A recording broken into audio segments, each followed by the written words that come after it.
ശ്രീമദ് ഭാഗവതം ദ്വിതീയ സ്കന്ധം 9-ാം അധ്യായം. കഴിഞ്ഞ അധ്യായത്തിൽ പരീക്ഷത്ത് കുറേ ചോദ്യങ്ങൾ ശ്രീ ശുകബ്രഹ്മ മഹർഷിയോട് ചോദിച്ചു. ഈ അധ്യായത്തിൽ ആ ചോദ്യങ്ങൾക്കുള്ള ഉത്തരം ശ്രീ ശുകൻ പറയുന്നതായാണ്. ശുകദേവൻ പറയുന്നു: ഹേ രാജൻ, ഭഗവത് അനുഗ്രഹം കൂടാതെ ഈ ജീവന് ശരീരവുമായി യാതൊരുവിധ സംബന്ധവും ഉണ്ടാകാൻ സാധ്യമല്ല. അങ്ങനെ തോന്നുന്ന ബന്ധങ്ങളെല്ലാം സ്വപ്നത്തിൽ ഒരുവൻ തന്നെ തന്നെ ദർശിക്കുന്നത് പോലെ അയഥാർത്ഥമാണ്. ഭഗവാന്റെ അത്ഭുതമായ മായാവലയത്തിൽപ്പെട്ട് ഈ ജീവന്മാർ അനേകവിധം ശരീരങ്ങൾ സ്വീകരിച്ചുകൊണ്ട് ഇവിടെ പ്രത്യക്ഷമാകുന്നു. അങ്ങനെ ഈ പ്രകൃതിയുടെ ഗുണങ്ങളെ ആസ്വദിച്ചുകൊണ്ട് അവർ ഞാനെന്നും എൻ്റേതെന്നുമുള്ള തെറ്റിദ്ധാരണയിൽപ്പെട്ടുഴലുന്നു. പക്ഷേ ഈ ജീവന്മാർ ആത്മസ്വരൂപത്തിൽ ഉറച്ചുകൊണ്ട് പരമാനന്ദത്തെ അനുഭവിക്കാൻ തുടങ്ങുമ്പോൾ ഈ തെറ്റിദ്ധാരണ മറഞ്ഞ് ഉള്ളിൽ പരമാത്മ ചൈതന്യം നിറയുന്നു. അല്ലയോ രാജാവേ, ആത്മതത്വവിശുദ്ധിക്കായി അവ്യളീകമായ തപസ്സു ചെയ്ത ബ്രഹ്മദേവൻ്റെ മുന്നിൽ ഭഗവാൻ തൻ്റെ ആധ്യാത്മിക രൂപത്തിൽ പ്രത്യക്ഷനായി. ആദിദേവനായ ബ്രഹ്മാവിന് തൻ്റെ ഇരിപ്പിടമായ ആ താമരയുടെ ഉത്ഭവസ്ഥാനത്തെ അറിയുവാൻ കഴിഞ്ഞില്ല. മാത്രമല്ല, പ്രപഞ്ച നിർമ്മാണത്തിനുള്ള വ്യവസ്ഥകളോ അതിനുള്ള സംവിധാനങ്ങളോ യാതൊന്നും അദ്ദേഹത്തിന് അറിയാമായിരുന്നില്ല. ഇങ്ങനെ ബ്രഹ്മാവ് ചിന്താധീനനായിരുന്ന സമയം ജലത്തിൽ നിന്നും 2 അക്ഷരങ്ങൾ ഒരുമിച്ച് ചേർന്ന് ഒരു വാക്ക് 2 പ്രാവശ്യം ഉച്ചരിച്ചു കേട്ടു.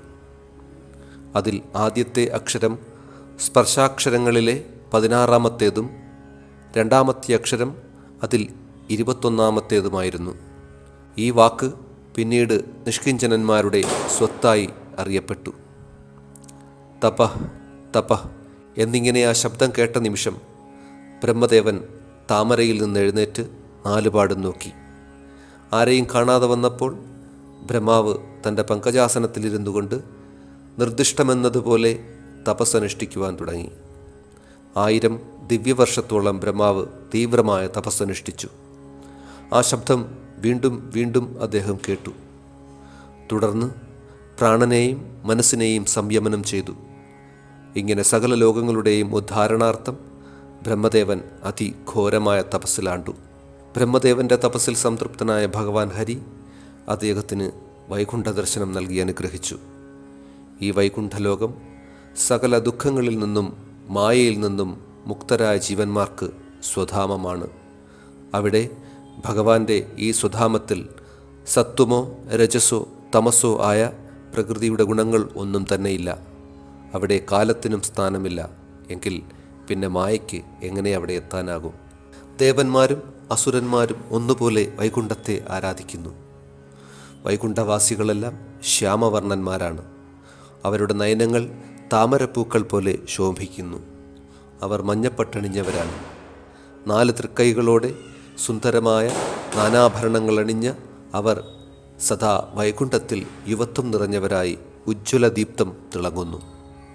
അവർ പ്രവാളം, വൈഢൂര്യം, മൃണാളം ഇത്യാദി മഹാരത്നങ്ങളുടെ കിരണങ്ങളെപ്പോലെ പ്രകാശവത്തായി കാണപ്പെടുന്നു.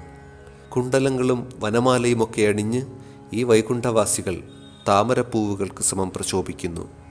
ആ ആദിനാരായണൻ്റെ വൈകുണ്ഠത്തിൽ മഹാത്മാക്കൾക്കായി വളരെയധികം വിമാനങ്ങൾ ഒരുക്കിയിരിക്കുന്നു. സ്ത്രീകളാകട്ടെ ഇടിമിന്നൽ പോലെ തിളങ്ങുന്നു. ആകാശത്തിൽ ഇടിമിന്നലും കാർമേഘങ്ങളും ഒത്തു കാണുന്നത് പോലെ ഇവർ ഒത്തുചേർന്ന് വൈകുണ്ഠലോകം അത്യന്തം പ്രകാശമാനമായി അലങ്കരിക്കപ്പെട്ടിരിക്കുന്നു. ലക്ഷ്മി ഭഗവതി ആ പരമപുരുഷൻ്റെ ഗുണഗാനങ്ങൾ പാടിക്കൊണ്ട് അവൻ്റെ പാദപൂജ ചെയ്യുമ്പോൾ കരിവണ്ടുകൾ മൂളിപ്പാട്ടും പാടി ചുറ്റും പറന്ന് വസന്തത്തെ വിളിച്ചു വരുത്തുന്നു.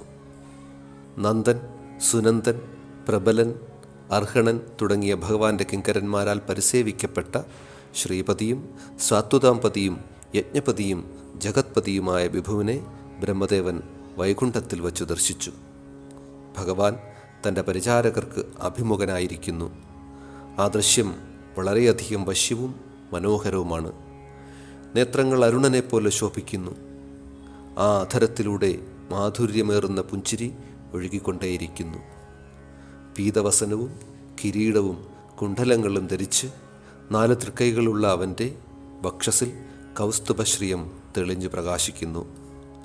ആരാധ്യമായ തൻ്റെ സിംഹാസനത്തിൽ 25 തത്വശക്തികളാലും മറ്റൈശ്വര്യങ്ങളാലും ആവൃതനായി ഭഗവാൻ ഹരി പരമാനന്ദത്തിൽ മുഴുകി അത്യന്തം പ്രകാശിക്കുന്നു. ബ്രഹ്മദേവൻ ഭഗവാന്റെ അത്ഭുതാകാരമായ പൂർണ്ണരൂപം കണ്ട് ഹൃദയാഹ്ലാദ പരിപ്ലുതനായി. ശരീരത്തിൽ രോമാഞ്ചമുതിർന്നു. പ്രേമം കവിഞ്ഞൊഴുകുന്ന നയനങ്ങളോടെ ആ ജഗത്പതിയുടെ പാദപങ്കജത്തിൽ ബ്രഹ്മദേവൻ ശിരസ്സുകൊണ്ട് നമിച്ചു. അങ്ങനെ അദ്ദേഹം ഭഗവത് ഭക്തിയുടെ പരമഹംസാനുഭൂതിയെ പ്രാപിച്ചു. ഭഗവാൻ പുഞ്ചിരി തൂക്കി നിൽക്കുന്നു. അവൻ ബ്രഹ്മദേവൻ്റെ കരത്തെ സ്പർശിച്ചു. തൻ്റെ നിയന്ത്രണത്തിൽ ഈ ജഗത്തിൻ്റെ സൃഷ്ടിയെ രചിക്കാൻ സന്നദ്ധനായ ബ്രഹ്മാവിൻ്റെ സാന്നിധ്യം സ്വീകരിച്ചുകൊണ്ട് ഭഗവാൻ അദ്ദേഹത്തിനോട് ഇങ്ങനെ പറഞ്ഞു: ഹേ ബ്രഹ്മദേവ, ജഗത്തിൻ്റെ രചനയെ കാക്ഷിച്ചുകൊണ്ട് അനേകകാലം കൊണ്ട് അങ്ങനുഷ്ഠിക്കുന്ന ഈ തപസ്സിൽ ഞാൻ സന്തുഷ്ടനാണ്. കപടയോഗികൾക്ക് അപ്രാപ്യമായ എൻ്റെ പ്രസാദം അങ്ങയ്ക്ക് ലഭ്യമായിരിക്കുന്നു. അല്ലയോ ബ്രഹ്മാവേ, സർവവരപ്രദായകനായ നമ്മോട് അങ്ങയുടെ സകല അഭീഷ്ടങ്ങളെയും അറിയിച്ചു കൊള്ളുക. എന്നെ അറിയുക എന്നതാണ് എല്ലാവരും എല്ലാ തരത്തിലുമുള്ള തപസ്സുകൊണ്ട് ആഗ്രഹിക്കുന്ന പരമമായ ലക്ഷ്യം. അങ്ങയുടെ തീവ്രമായ ഈ തപസ്സിൻ്റെ ബലം കൊണ്ട് അത്യന്തം ദുർലഭമായ എൻ്റെ പരമധാമ പ്രാപ്തിയെ അങ്ങ് കൈവരിച്ചിരിക്കുകയാണ്. ഹേ അനഘ, കർമാനുഷ്ഠാനത്തെക്കുറിച്ചോർത്ത് അങ്ങ് വിമോഹിതനായി ഉത്കണ്ഠപ്പെട്ടിരുന്ന ആ സമയം ഞാൻ തന്നെയായിരുന്നു അങ്ങയോട് തപം ചെയ്യാൻ ആവശ്യപ്പെട്ടത്. തപസ് എൻ്റെ ഹൃദയമാണ്. അതുകൊണ്ട് തപം ചെയ്യുന്നവർക്ക് ഞാൻ ആത്മാവും. തപം കൊണ്ട് ഞാൻ ഈ പ്രപഞ്ചത്തെ സൃഷ്ടിക്കുന്നു. തപം കൊണ്ട് തന്നെ ഞാൻ അതിനെ പരിപാലിക്കുകയും ചെയ്യുന്നു. പിന്നീട് തപം ഒന്നുകൊണ്ട് മാത്രം ഞാൻ ഈ വിശ്വത്തെ സംഹരിക്കുകയും ചെയ്യുന്നു. ഭഗവത് വചനങ്ങളെ കേട്ട് ബ്രഹ്മാവ് പറയുകയാണ്: ഭഗവാനെ, അങ്ങ് സകല ഭൂതങ്ങളുടെയും ഹൃദയകുഞ്ച നിവാസിയാണ്. അങ്ങ് സകല ജീവികളുടെയും അധ്യക്ഷനുമാണ്. യാതൊരു തടസ്സവും കൂടാതെ അങ്ങ് സർവഭൂതങ്ങളുടെയും അഭീഷ്ടത്തെ അറിയുന്നവനുമാണ്. ഹേ ഭഗവാനെ, എന്നിരുന്നാലും അങ്ങയെ കൂടുതലായി അറിയാനുള്ള ഇവൻ്റെ ആഗ്രഹത്തെ സാധൂകരിക്കാൻ അവിടുത്തേക്ക് കനിവുണ്ടാകണം. എങ്ങനെയാണ് അരൂപിയും അധ്യാത്മരൂപിയുമായ അങ്ങ് ഈ പ്രപഞ്ചരൂപത്തെ ധാരണം ചെയ്തിരിക്കുന്നത്? അങ്ങയുടെ തന്നെ മായായോഗം കൊണ്ട് സൃഷ്ടിസ്ഥിതി സംഹാരാർത്ഥം നാനാവിധ ശക്തികളെ കൂട്ടിച്ചേർക്കുകയും പരിണമിപ്പിക്കുകയും ചെയ്യുന്നത് എങ്ങനെയാണ്? ചിലന്തി സ്വന്തം ശക്തിയാൽ വലകെട്ടി സ്വയം മറയ്ക്കുന്നത് പോലെയുള്ള അവിടുത്തെ ചെയ്തികൾ അത്ഭുതാവകമായിരിക്കുന്നു. അവയെക്കുറിച്ചെല്ലാം ഈയുള്ളവനെ ബോധവാനാക്കി അനുഗ്രഹിച്ചാലും. എന്തുകൊണ്ടെന്നാൽ കർമ്മബന്ധിതനാകാതെ അങ്ങയുടെ ശിഷ്യനായി ഒരു ഉപകരണഭാവത്തിൽ ഇവിടെ പ്രജകളെ സൃഷ്ടിക്കാൻ ഞാൻ ആഗ്രഹിക്കുന്നു. ഹേ ഭഗവാനെ, അങ്ങ് ഒരു സുഹൃത്തിനെ പോലെ എൻ്റെ കരം ഗ്രഹിച്ചു. അവിടുത്തെ അനുഗ്രഹം കൊണ്ട് ഞാൻ ഇവിടെ വിവിധ സൃഷ്ടികൾ ചെയ്യാനൊരുങ്ങുകയാണ്. ഞാൻ തളർന്നു പോകാതെ, എന്നിൽ അഹങ്കാരമുദിക്കാതെ എന്നെ കാത്തുകൊള്ളുവാൻ ഞാൻ അവിടുത്തോട് പ്രാർത്ഥിക്കുന്നു. ബ്രഹ്മദേവൻ്റെ വാക്കുകൾ കേട്ട് ഭഗവാൻ വീണ്ടും പറയുകയാണ്: എന്നെക്കുറിച്ചുള്ള ശാസ്ത്രോക്തങ്ങളായ ജ്ഞാനം അതീവ രഹസ്യമാണ്. അതിനെ ഭക്തിയോടുകൂടി വിവിധ അംഗസമന്വിതം മനസ്സിലാക്കേണ്ടതുമുണ്ട്. അതെല്ലാം ഞാൻ അങ്ങയ്ക്ക് പറഞ്ഞു തന്നു കഴിഞ്ഞു. യഥാവിധി അതിനെ സ്വീകരിച്ചുകൊണ്ട് അങ്ങ് കർമ്മങ്ങൾ അനുഷ്ഠിക്കുക. നമ്മുടെ അനശ്വരമായ മായാരൂപവും ആധ്യാത്മികമായ ഉണ്മയും നിറവും ഗുണവും കർമ്മങ്ങളുമെല്ലാം നമ്മുടെ അനുഗ്രഹവർഷമായി അങ്ങയിൽ നിറയുമാറാകട്ടെ. ഹേ ബ്രഹ്മദേവ, ഞാൻ സൃഷ്ടിക്ക് മുമ്പേ ഉള്ളവനാണ്. ഇവിടെ എനിക്ക് മുമ്പ് മറ്റൊന്നും ഉണ്ടായിരുന്നില്ല. ജഗത് കാരണമായ പ്രകൃതിയും ഇവിടെ ഉണ്ടായിരുന്നില്ല. ഇപ്പോൾ അങ്ങ് കാണുന്നതും എന്നെ മാത്രം. മഹാപ്രളയത്തിനു ശേഷവും ഇവിടെ ഞാൻ മാത്രമേ അവശേഷിക്കുകയുള്ളൂ.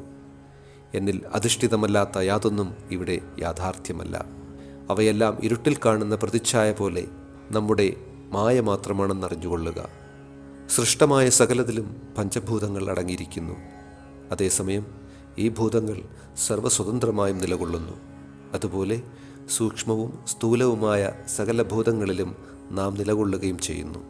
നമ്മെ അറിയുവാനിച്ഛിക്കുന്ന ഏതൊരു ജിജ്ഞാസുവും എപ്പോഴും കാലദേശാദികൾക്കതീതനായി ആധ്യാത്മികമായും ശാസ്ത്രീയമായും നമ്മെ തേടിക്കൊണ്ടിരിക്കുന്നു. ഹേ ബ്രഹ്മദേവ, നമ്മുടെ ഈ തത്വത്തിൽ അധിഷ്ഠിതനായി അങ്ങ് കർമ്മം ചെയ്തു കൊള്ളുക. കൽപ്പത്തിലായാലും വികൽപ്പത്തിലായാലും അങ്ങയെ യാതൊന്നും മോഹിപ്പിക്കുന്നതല്ല. ശുകദേവൻ പരീക്ഷത്തിനോട് വീണ്ടും പറയുകയാണ്, ഹേ മഹാരാജൻ, ഇങ്ങനെ പറഞ്ഞുകൊണ്ട് ബ്രഹ്മദേവന് ശ്രീമദ് ഭാഗവത തത്വം പ്രദാനം ചെയ്ത് ഭഗവാൻ ഹരി അന്തർഹിതനായ സമയം ബ്രഹ്മദേവൻ തൊഴുകൈയോടെ ഭഗവത് സ്മരണയോടെ സർവ്വ ജീവജാലസമന്വിതം ഈ ജഗത്തിനെ മുന്നേതെന്ന പോലെ സൃഷ്ടിച്ചു. ഒരിക്കൽ ബ്രഹ്മദേവൻ സകല ചരാചരത്തിൻ്റെയും ക്ഷേമം കാക്ഷിച്ചുകൊണ്ട് സ്വേച്ഛയാൽ ജഗത്തിൻ്റെ പരിപാലനത്തിനുതിർന്നു.